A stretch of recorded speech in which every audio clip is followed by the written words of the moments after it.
The heart is essentially a muscle that contracts and pumps blood. It consists of specialized muscle cells called cardiac myocytes. The contraction of these cells is initiated by electrical impulses known as action potentials. Unlike skeletal muscles, which have to be stimulated by the nervous system, the heart generates its own electrical stimulation. In fact, a heart can keep on beating even when taken out of the body. The nervous system can make the heartbeats go faster or slower, but cannot generate them. The impulses start from a small group of myocytes called the pacemaker cells, which constitute the cardiac conduction system. These are modified myocytes that lose the ability to contract and become specialized for initiating and conducting action potentials. The SA node is the primary pacemaker of the heart. It initiates all heartbeats and controls heart rate. If the SA node is damaged, other parts of the conduction system may take over this role. The cells of the SA node fire spontaneously, generating action potentials that spread through the contractile myocytes of the atria.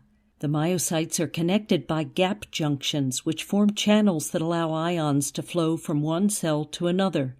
This enables electrical coupling of neighboring cells. An action potential in one cell triggers another action potential in its neighbor, and the signals propagate rapidly. The impulses reach the AV node, slow down a little to allow the atria to contract, then follow the conduction pathway and spread through the ventricular myocytes. Action potential generation and conduction are essential for all myocytes to act in synchrony. Pacemaker cells and contractile myocytes exhibit different forms of action potentials. Cells are polarized, meaning there is an electrical voltage across the cell membrane. In a resting cell, the membrane voltage, known as the resting membrane potential, is usually negative. This means the cell is more negative on the inside. At this resting state, there are concentration gradients of several ions across the cell membrane. More sodium and calcium outside the cell, and more potassium inside the cell. These gradients are maintained by several pumps that bring sodium and calcium out and potassium in.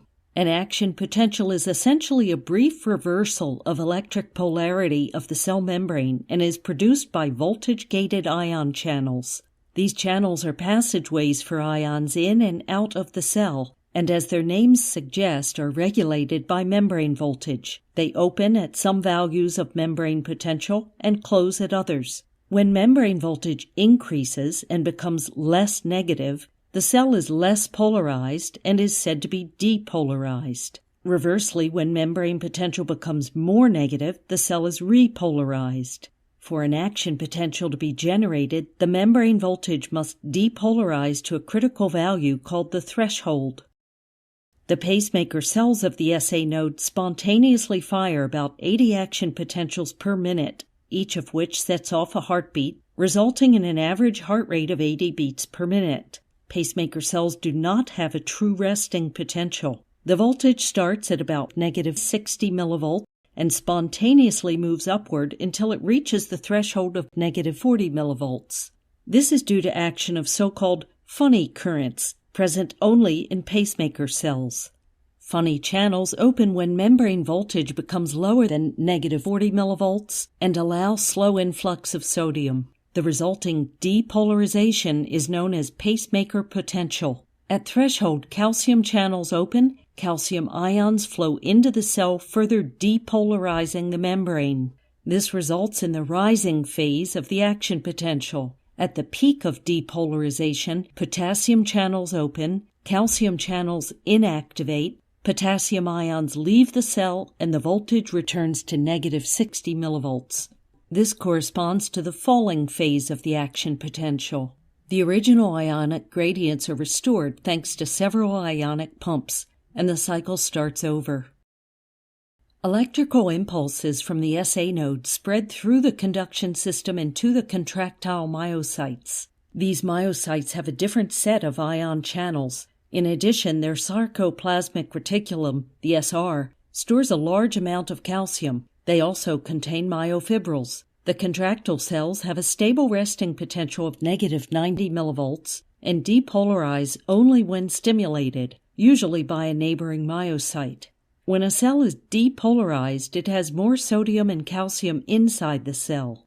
These positive ions leak through the gap junctions to the adjacent cell and bring the membrane voltage of this cell up to the threshold of -70 millivolts. At threshold, fast sodium channels open, creating a rapid sodium influx and a sharp rise in voltage. This is the depolarizing phase. L-type or slow calcium channels also open at -40 millivolts, causing a slow but steady influx. As the action potential nears its peak, sodium channels close quickly, voltage-gated potassium channels open, and these result in a small decrease in membrane potential, known as early repolarization phase.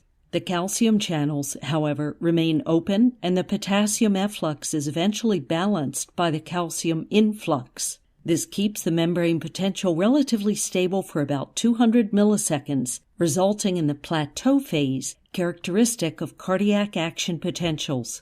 Calcium is crucial in coupling electrical excitation to physical muscle contraction. The influx of calcium from the extracellular fluid, however, is not enough to induce contraction. Instead, it triggers a much greater calcium release from the SR in a process known as calcium-induced calcium release. Calcium then sets off muscle contraction by the same sliding filament mechanism described for skeletal muscle. The contraction starts about halfway through the plateau phase and lasts till the end of this phase. As calcium channels slowly close, potassium efflux predominates and membrane voltage returns to its resting value. Calcium is actively transported out of the cell and also back to the SR. The sodium-potassium pump then restores the ionic balance across the membrane. Because of the plateau phase, cardiac muscle stays contracted longer than skeletal muscle. This is necessary for expulsion of blood from the heart chambers. The absolute refractory period is also much longer, 250 milliseconds compared to 1 millisecond in skeletal muscle. This long refractory period is to make sure the muscle has relaxed before it can respond to a new stimulus, and is essential in preventing summation and tetanus, which would stop the heart from beating. Thank you for watching. Please feel free to suggest a topic you want us to cover by leaving a comment below.